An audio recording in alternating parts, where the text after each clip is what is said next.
So maybe you can talk a little bit about the intersection of accessibility and search engine optimization.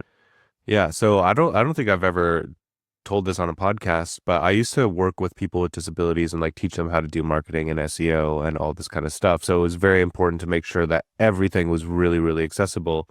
Um, and the kind of the intersection that you're talking about with SEO is even when we're talking about like heading one, heading two, heading three, heading four tags, like that tells you how important that piece of content is on a page, and it kind of takes you through that journey. So if you go from heading one to heading two, you're like, okay, well, we're continuing in a subtopic. And then if you go from heading two to heading three, you're like, okay, well, now we're in, a subtopic.